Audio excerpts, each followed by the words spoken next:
نے عداوت کا دم گھوٹا ہے، عداوت کو سہارا نہیں دیا ہے۔ اللہ اکبر، اللہ اکبر۔ کربلا میں امام حسین نے عداوت کا گلا گھوٹا ہے، عداوت کو پروان نہیں چڑھایا ہے۔ اگر ہمارے پروگرام سے خدا کی، شاید میری بات بہت تلخ ہو جائے، لیکن یہ میں نے اپنی آنکھوں سے دیکھا ہے، یہ عالمیہ ہے ہماری قوم کا، یہ میری آنکھوں کا دیکھا ہوا ماجرا ہے کہ ہم عزائے حسین میں کھڑے ہو کے گھنٹوں تک آنسو تو بہاتے ہیں، لیکن اگر کوئی ہمارے خلاف بول جائے کہ اس نے نوحہ نہیں پڑھنے دیا تو ایسے سینہ تان کے کھڑے ہو جاتے ہیں کہ شاید ہم کربلا یہیں کھڑی کر دیں گے۔ اس لیے میرے عزاداروں، میری اپیل یہ ہے اپنی قوم کے جوانوں سے، اگر تم آج اپنے جذبات کو قابو نہ کر سکے تو کل امام سے مقابلہ کیسے کرو گے؟ امام کا سامنا کیسے کرو گے؟ اور ایک جملہ سنیے گا، جملہ سنیے، امام کو جذباتی افراد پسند نہیں ہے، امام کو عقل مند افراد پسند ہے۔ امام کو کوئی جذباتی نہیں چاہیے، امام کو باشعور افراد چاہیے۔ جنگ صفین میں علی علیہ السلام نے کیا کہا تھا؟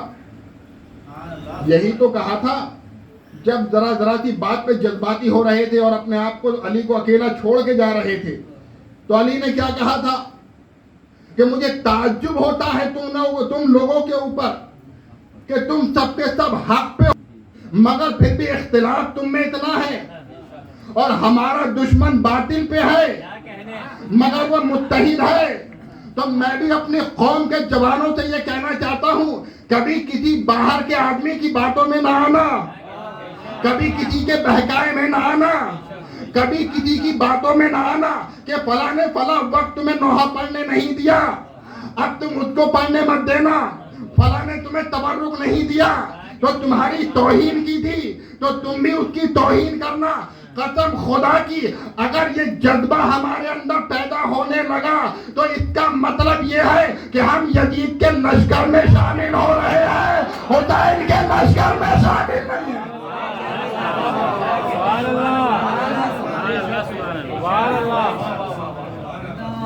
اس لیے کہ یزید کے لشکر میں شامل ہونے کے لیے یہ ضروری نہیں ہے کہ انسان زبان سے یہ کہے کہ میں یزیدی ہو گیا۔ انسان کا کردار بتا دیتا ہے کہ وہ یزیدی ہے کہ حسینی ہے۔ اللہ اکبر، اللہ اکبر۔ کیا جملہ ہے خدا کی قسم، کیا جملہ ہے خدا کی قسم، کیا جملہ ہے خدا کی قسم۔ انسان کا کردار بتا دیتا ہے۔ مثال کے طور پہ میں مولوی ہوں تو میری ڈیوٹی کیا ہے؟ میری ڈیوٹی یہ ہے کہ میں اپنے جوان بھائیوں کو گناہوں سے روکوں اور نیکی کی ترغیب دوں۔ جو نماز نہیں پڑھتا ہے اس کو نماز کے فضائل بتاؤں، جو جھوٹ بولتا ہے اس کو جھوٹ بولنے کا گناہ بتاؤں، جو پریشان ہے اس کی پریشانی دور ہونے کا وظیفہ بتاؤں، جو یہ چاہتا ہے کہ امام سے ہماری ملاقات ہو اس کو وہ وظیفہ بتاؤں۔ لیکن میں سارے کام اس کے برعکس کروں، لباس میرا مولویانہ ہے۔ اللہ اکبر، اللہ اکبر۔ میں نے کہا میرے بھائی آج اس جمعے میں بہت اچھی فلم ریلیز ہو رہی ہے، چلو دیکھنے چلتے ہیں، چلو فلاں جگہ اس رقم کو لگا دو۔ یہ جملہ میں بول نہیں سکتا اس لیے بول رہا ہوں، فلاں جگہ رقم لگا دی جائے، شاید تمہاری غربت دور ہو جائے گی۔ چلو ایک کام کرتے ہیں کہ دنیا کی سیر و تفریح کرتے ہوئے دنیا کی رنگلیلیوں میں رنگین ہو جاتے ہیں، تو ایمانداری سے بتائیے گا، اور میں اوپر سے یہ کہتا رہوں کہ میں مولوی ہوں، میں مولانا ہوں، میں شریعت کا ذمہ دار ہوں، شریعت کا جاننے والا ہوں، تو ہر انسان یہی کہے گا مولانا آپ کی گفتار اور ہے، آپ کا کردار اور ہے، آپ کی گفتار بھی الگ ہے، آپ کا کردار بھی الگ ہے۔ میں نے کہا پھر کیا ہونا چاہیے؟ کہ جیسا آپ کا کردار ہونا چاہیے ویسا آپ کا عمل ہونا چاہیے، جیسا آپ کا عمل ہونا چاہیے ویسی آپ کی گفتار ہونی چاہیے۔ میں نے کہا مطلب کہ مولانا آپ کے عمل سے کہیں گناہ ظاہر نہ ہو، آپ کے قول سے کبھی یہ نہ ہو کہ آپ گناہ کی ترغیب دے رہے ہیں، آپ کے عمل سے یہ نہ ہو کہ کبھی آپ نے عزا کے خلاف بول دیا ہو، آپ کے بیان سے ایسا نہ ہو کہ عزاداروں کے دل ٹوٹ جائیں، آپ کے بیان سے ایسا نہ ہو کہ لوگوں میں انتشار پیدا ہو جائے۔ اس کا مطلب یہ ہے کہ انسان کا کردار بتاتا ہے کہ انسان یزیدی ہے یا انسان حسینی ہے۔ اب ایک جملہ سنیے گا، کبھی بھی اپنی دولت کی اکڑ میں آ کے عزاداروں سے نہ ٹکرانا۔ اللہ اکبر، اللہ اکبر۔ کبھی بھی اپنی دولت کے غرور میں عزاداروں سے نہ ٹکرا جانا۔ اکثر یہ دیکھا گیا ہے کہ کسی کے پاس 4 دن کی دولت کیا گئی، اس نے بزرگوں کو سلام کرنا چھوڑ دیا۔ بزرگوں کو سلام کرنا چھوڑ دیا۔ بھائی کیوں سلام نہیں کر رہے ہو ان کو؟ کل تک تو بہت سلام کرتے تھے۔ مولانا آپ کو معلوم نہیں ہے ہمارے کپڑوں کا کلر ٹوٹ جائے گا اگر ہم ان کے سامنے جھک گئے۔ میں نے کہا پھر اب انہیں ہمیں سلام کرنا چاہیے۔ میں نے کہا اس کا مطلب یہ ہے کہ یہ تو نہیں بول رہا ہے، یہ تیرے پیٹ میں جو شیطانی غذا پہنچی ہے یہ وہی دولت بول رہی ہے جو آج عزادار کے خلاف کھڑا کر دیا۔ میں ایک جملہ کہتا ہوں، تمہاری پہچان مالداری نے نہیں بنائی ہے، عزاداری نے بنائی۔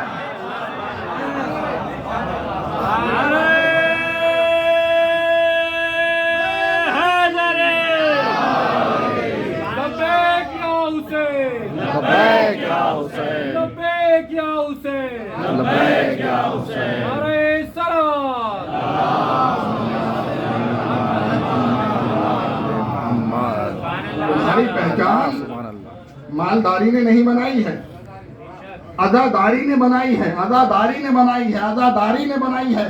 یہ میں تاکیداً کہہ رہا ہوں اس لیے کہ کبھی بھی ایک دن کے لیے، ایک مہینے کے لیے، ایک سال کے لیے اپنے آپ کو عزا سے دور کر کے دیکھیے گا۔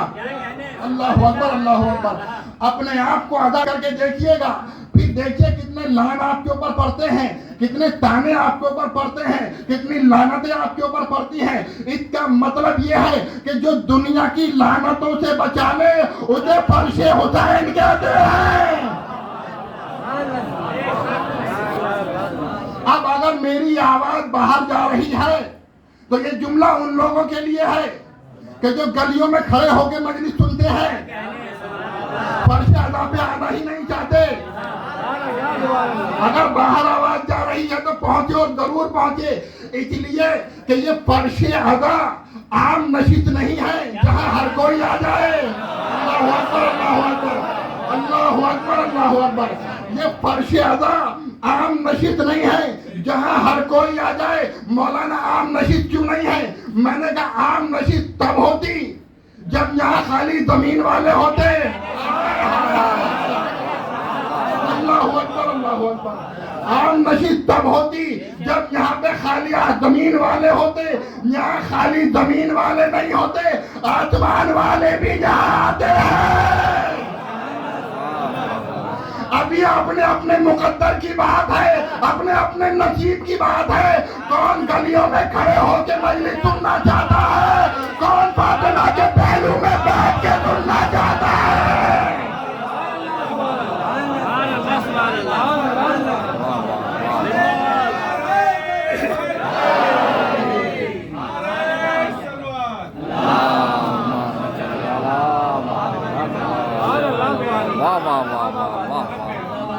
یہ اپنے اپنے نصیب کی بات ہے۔ لیکن تھوڑا تھوڑا آپ لوگ آگے تشریف لے آئیے تاکہ آگے پیچھے آنے والے افراد کو بیٹھنے کی ضرورت۔ صلوات پڑھیں بابا والے بلند محمد والے۔ تھوڑا اندر آ جائے، اندر جگہ ہے تھوڑی تھوڑی، جو لوگ آ سکتے ہیں وہ اندر آ جائیں۔ صلوات پڑھتے ہیں بابا والے۔ لبیک یا مہدی، لبیک یا خامنۂ، لبیک یا خامنۂ، لبیک یا سیستانی، لبیک یا سیستانی۔ علیہ الصلوات۔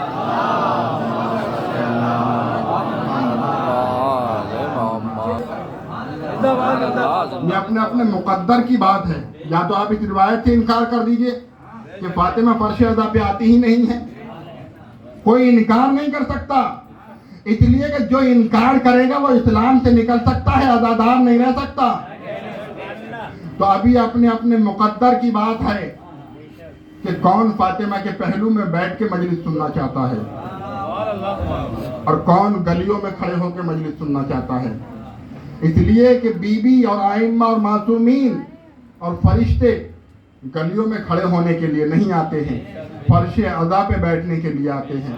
اور اس فرش عزا کی بھی عظیم منزلت ہے، اس لیے کہ 1400 سال سے یہ فرش عزا بچھ رہا ہے. جب زمانے نے ترقی کر لی تو اس فرش کو بھی ترقی کر جانا چاہیے تھا. آپ دیکھیے جو 1400 سال پہلے انسان غذا کھاتا تھا آج وہ غذا کھاتا ہے. 1400 سال پہلے جو انسان سواری استعمال کرتا تھا آج وہ استعمال کرتا ہے. تو ہر چیز نے ترقی کی ہے ان 1400 سال میں. لیکن فرش عزا کا یہ امتیاز ہے کہ 1400 سال سے لے کے آج تک اور آج سے لے کے قیامت تک فرش جب بھی بچھے گا زمین پہ بچھے گا. کبھی غور کیا آپ نے کہ یہ فرش زمین پہ ہی کیوں بچھے گا؟ ہندوستان میں بچھے گا تو زمین پہ بچھے گا، پاکستان میں بچھے گا تو زمین پہ بچھے گا. امریکہ کو تو ترقی یافتہ ملک کہا جاتا ہے، وہاں بھی کتنا ہی پڑھا لکھا انسان ہو فرش بچھائے گا تو زمین پہ بچھائے گا.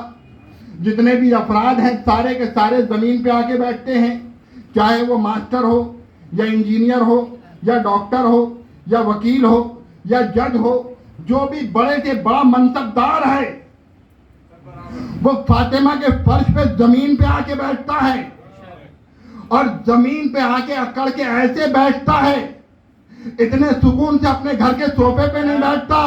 اللہ اکبر اللہ اکبر. اتنا اکڑ کے اور سکون سے بیٹھتا ہے، اتنا اکڑ کے اور سکون سے فرش عزا پہ عزادار بیٹھتا ہے، اتنا اکڑ کے وہ اپنے گھر کے صوفے پہ بھی نہیں بیٹھتا. میں نے کہا ایسی کیا بات ہے کہ تو اتنے اطمینان سے یہاں بیٹھ گیا؟ کیا تیری شان نہیں گھٹ رہی ہے؟ اس لیے کہ یہ مقام تیرے شایان شان نہیں ہے. کسی ڈاکٹر سے آپ کہیے کہ ڈاکٹر صاحب، میڈیکل والے آپ کو دیکھ کے سیٹ چھوڑ دیا کرتے ہیں، لیکن آپ فرش عزا پہ آگے زمین پہ بیٹھ گئے. وکیل صاحب، جب آپ کورٹ میں جاتے ہیں، سینئر وکیل ہیں، جیسے ہی آپ پہنچتے ہیں جونیئر آپ کے سامنے کرسیاں چھوڑ دیتے ہیں، لیکن آپ کبھی بھی کورٹ میں زمین پہ نہیں بیٹھیں گے. مگر جب بھی فرش عزا پہ آئیں گے، فرش عزا پہ زمین پہ ہی بیٹھیں گے، اور اس شان سے بیٹھیں گے کہ انسانیت کو جو سکون کہیں نہیں ملتا.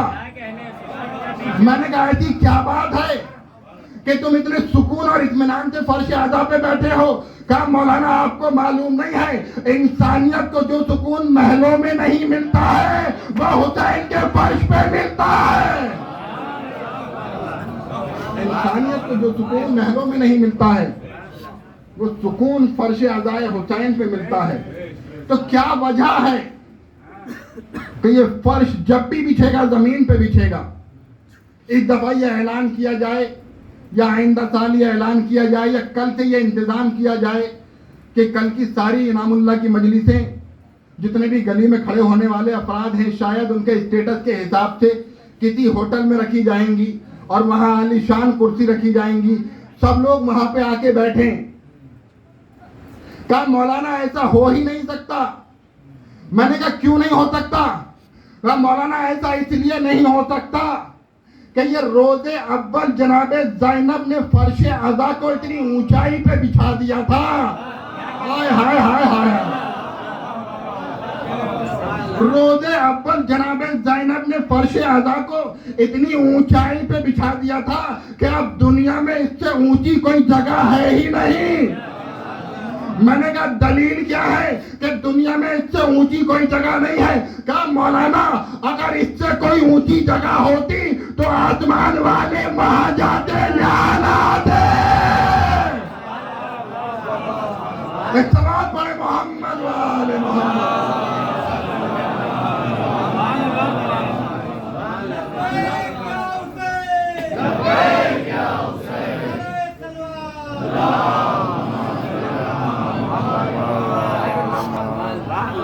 یہ مجالس حسین ایک درسگاہ ہے، ہماری پہچان ہے.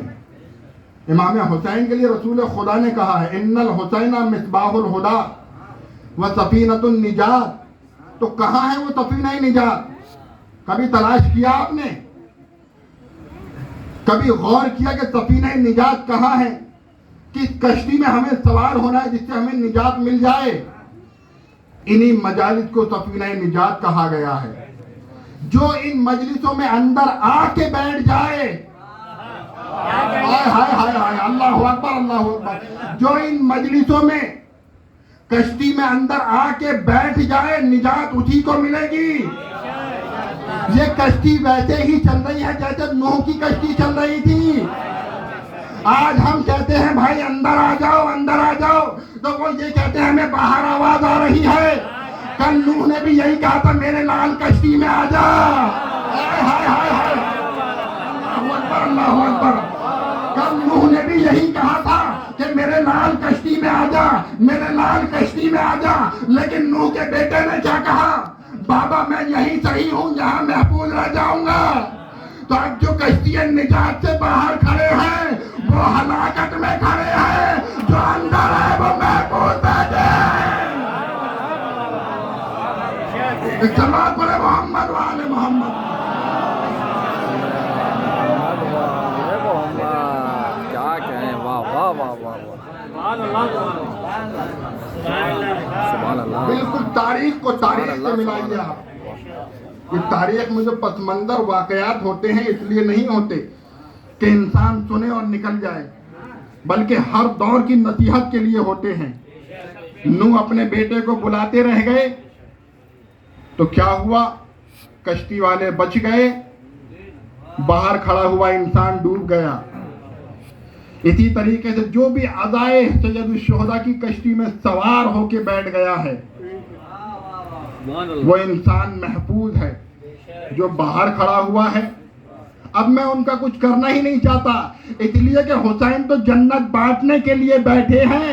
اب کوئی جنت لینا ہی نہ چاہے تو اس کا کیا علاج ہے؟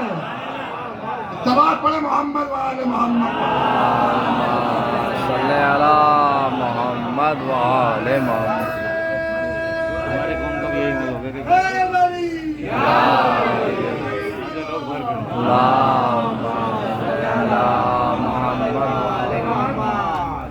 امام حسین تو ہر انسان کو جنتی بنانے کے لیے بیٹھے ہیں۔ اب کوئی جنت میں آنا ہی نہ چاہے تو قصور اس کا نہیں ہے، قصور ان کا ہے جو آنا نہیں چاہ رہے۔ بس عزیزان محترم، اس لیے کہ مجھے جو پڑھنا تھا وہ میں شروع بھی نہیں کر سکا۔ انشاءاللہ کل گفتگو یہیں سے ہی آگے ہوگی، کیونکہ جو میرا بیان چل رہا تھا وہ رسالت الہیہ ہے کہ رسول کسے کہتے ہیں اور رسول کی ذمہ داریاں کیا ہیں، اور رسول کو صحیح معنوں میں کس نے رسول کو پہچانا ہے اور کس نے رسول کو پہچانوایا ہے۔ انشاءاللہ کل میں اس کے اوپر بیان آپ کے سامنے رکھوں گا۔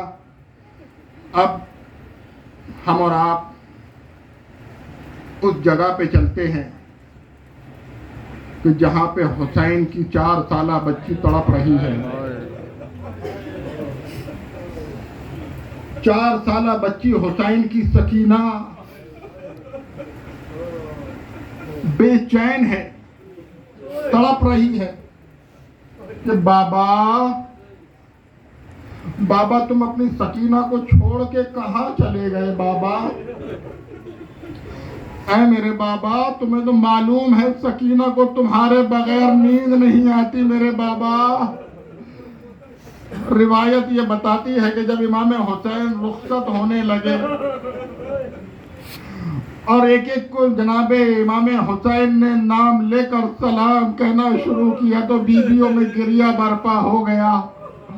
سکینہ نے جب یہ سنا کہ بابا نے میرا نام لے کر سلام کہا ہے تو سکینہ دوڑ کے باپ سے لپٹ گئی، اور لپٹنے کے بعد کہتی ہے بابا، اے میرے بابا اب تم جا رہے ہو، اے بابا سکینہ کی نیندیں حرام ہو جائیں گی۔ اجرکم اللہ، خدا آپ کو کوئی غم نہ دے سوائے غم حسین کے۔ عزیزو، تاریخ میں 2 منظر بہت عجیب اور بہت سخت منظر ہیں۔ پروردگار کسی کو وہ منظر نہ دکھائے کہ کسی بیٹی کے سامنے کسی کے باپ کو قتل کیا جائے اور کسی جوان بھائی کے سامنے اس کی چھوٹی بہن کو مارا جائے. امام سجاد کہتے ہیں کہ جب سکینہ کے تماچے مارا کرتا تھا، شمر تماچے مارتا تھا، تو ایک مرتبہ سکینہ کہتی تھی اے بھیا سجاد، ارے شمر سے کہتے تاجیانے نہ مارا کرے، اے سجاد میرے رخسار زخمی ہو گئے ہیں.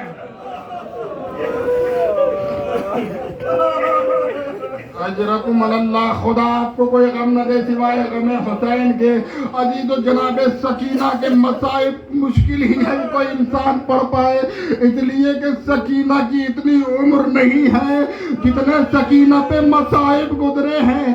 شام غریبہ کے بعد جب جناب سکینہ کے دامن میں آگ لگی تو جناب سکینہ نے فرات کا رخ کیا اور فرات کا رخ کر کے کہتی ہیں کہ اے چچا عباس، جب خیموں میں آگ لگی تو سکینہ کے دامن میں بھی آگ لگ گئی. سکینہ فرات کی طرف جانے لگی اور جاتے جاتے ایک شقی نے یہ کہا کہ میں نے ایک خوبصورت بچی کو آتے ہوئے دیکھا، اس کے دامن میں آگ لگی ہوئی تھی. میرا دل پسید گیا کہ کہیں بچی آگ سے جل نہ جائے. میں قریب پہنچا، میں نے چاہا کہ دامن کی آگ بجھا دوں تو ایک مرتبہ بچی کہتی ہے اے شخص ہمارے قریب نہ آنا، ہم آل رسول ہیں. اس نے جیسے ہی یہ سنا اس نے کہا تو کس کی بیٹی ہے؟ سکینہ نے کہا میرے بابا کا نام حسین ہے، میں سکینہ بنت الحسین ہوں. راوی کہتا ہے جیسے ہی اس نے یہ سنا سکینہ کے کانوں کے قریب ہاتھوں کو بڑھایا اور گوشوارے چینے. ایک مرتبہ سکینہ تڑپ گئی، اے میرے چچا میرے گوشوارے.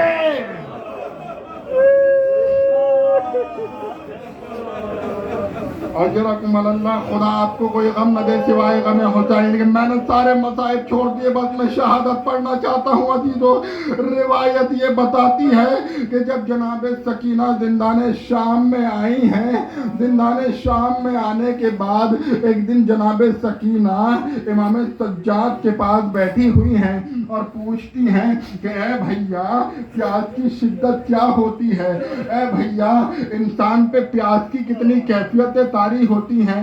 امام سجاد نے کہا کہ جب پیاس حد سے بڑھتی ہے تو جب پیاس حد سے بڑھتی ہے تو جیسے مچھلی پانی سے نکلنے کے بعد تڑپ تڑپ کے اپنا منہ کھولتی ہے، کبھی بند کرتی ہے پیاس کو، اس کو پہلی شدت کہتے ہیں. کہا بھیا اس کے علاوہ کہا جب دوسری شدت ہوتی ہے، اور دوسری شدت کا عالم یہ ہوتا ہے کہ جب انسان کی پیاس کی شدت بڑھ جاتی ہے تو اس کی آنکھوں میں اندھیرا ہونے لگتا ہے، آنکھوں کے آگے اندھیرا آنے لگتا ہے. کہا بھیا اس کے علاوہ کہا پیاس کی تیسری شدت اور آخری شدت یہ ہے کہ جب پیاس کی آخری شدت ہوتی ہے تو انسان کے جسم کی ہڈیاں اس کا گوشت چھوڑ دیتی ہیں. سکینہ نے کہا بھیا مجھ پہ پیاس کی تیسری شدت طاری ہو گئی، اے میرے بھیا میری ہڈیوں نے میرے گوشت کو توڑ دیا. اجرکم اللہ، خدا آپ کو کوئی غم نہ دے سوائے غم حسین کے. اے میرے بھیا میری ہڈیوں نے میرا ساتھ چھوڑنا شروع کر دیا ہے، میرے گوشت سے الگ ہو رہی ہے. روایت بتاتی ہے کہ ایک دن جناب سکینہ سو رہی تھی کہ اچانک امام حسین کو خواب میں دیکھا. جب امام حسین کو سکینہ نے خواب میں دیکھا تو سکینہ بابا سے بیان کر رہی ہے اے میرے بابا آپ آئے ہو جب سکینہ کے تماچے لگ گئے. اے بابا اس وقت کہاں تھے جب سکینہ کی چادر چھینی گئی؟ اے بابا اس وقت کہاں تھے جب سکینہ کے گوشوارے چھینے گئے؟ امام حسین نے کہا میری لاڈلی تجھے گھبرانے کی ضرورت نہیں ہے، اس لیے کہ تو اب بہت جلدی مجھ سے ملنے والی ہے. جیسے ہی سکینہ نے یہ سنا فوراً سکینہ کی آنکھ کھل گئی. روایت بتاتی ہے جناب سکینہ کی جیسے ہی آنکھ کھلی سکینہ نے بیان کرنا شروع کیا، پھوپھی اماں میرا بابا کہاں ہے؟ پھوپھی اماں میرا بابا مجھے لینے آیا تھا، اے اماں میرا بابا کہاں چلا گیا؟ ساری بیویوں نے جب یہ سنا ساری بیویوں نے گریہ کرنا شروع کر دیا۔ زینب سمجھ گئی سکینہ کچھ دیر کی مہمان ہے، اپنے سینے سے لگا لیا، اے میری لاڈلی۔ اللہ اکبر اللہ اکبر۔ روایت بتاتی ہے کہ جناب سکینہ کا گریہ جاری ہے، سکینہ مسلسل رو رہی ہے۔ یہ رونے کی آواز یزید کے کانوں میں گئی، یزید نے کہا کہ یہ کون رو رہا ہے؟ کسی نے کہا سکینہ نے اپنے باپ کو خواب میں دیکھا ہے، سکینہ کو یاد کر رہی ہے۔ تو یزید نے کہا کہ جاؤ حسین کا سر دے دیا جائے۔ اب تشت میں سر آیا، سر زندان میں آیا، تشت کے اوپر غلاف پڑا ہوا تھا۔ جیسے ہی سکینہ نے آتے ہوئے دیکھا دوڑ کے تشت سے سر اٹھا لیا اور ایک مرتبہ بیان کرنا شروع کیے، اے میرے بابا سکینہ کے تماچے لگے، اے بابا سکینہ کی ردا چھینی گئی، اے بابا سکینہ کو زندان میں ڈال دیا۔ بابا تمہارے باپ سکینہ کو زندان میں ڈالا گیا، بابا تمہارے باپ سکینہ کے تازیانے لگے، باپ کے منہ پہ منہ رکھ دیا، بیٹی نے باپ کے منہ پہ منہ رکھ دیا اور بیان کرتے کرتے خاموش ہو گئی۔ بیویوں نے سمجھا شاید سکینہ باپ کا سر ملنے سے سو گئی ہے، لیکن جب بہت دیر ہوئی ایک مرتبہ زینب آگے بڑھی، سکینہ کا شانہ ہلایا، بدن نڈھال ہو گیا، سید سجاد ماں سے لپٹ گئے، اے اماں غربت میں میری بہن چلی گئی۔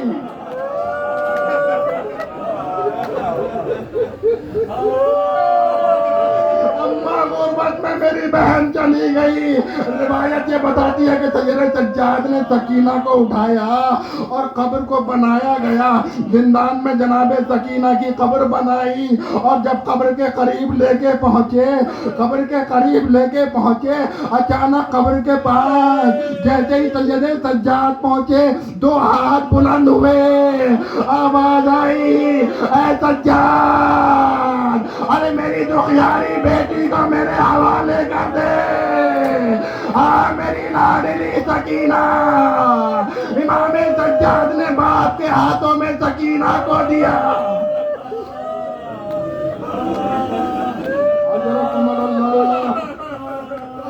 آخری روایت امام سجاد نے جناب سکینہ کو دفن کیا۔ اب اہل حرم کو رہائی ملی، جب رہائی ملی ساری بیویاں سوار ہو گئی ہیں، مگر زینب کو کہیں رباب دکھائی نہیں دے رہی ہے۔ زینب نے سید سجاد سے پوچھا، اے میرے لال تیری ماں رباب کہاں ہے؟ کہا پھوپھی اماں میں نے نہیں دیکھا۔ کہا سید سجاد رباب قافلے میں نہیں ہے۔ ایک مرتبہ سید سجاد نے کہا اماں مجھے معلوم ہے رباب کہاں ہے۔ سید سجاد زینب کا ہاتھ پکڑ کے آئے، زندان شام میں پہنچے، قبر جناب سکینہ پہ پہنچے، کیا دیکھا؟ رباب سکینہ کی چادر کو قبر پہ رکھے ہوئے کہہ رہی ہے، اے میری لاڈلی تیری ماں وطن جا رہی ہے۔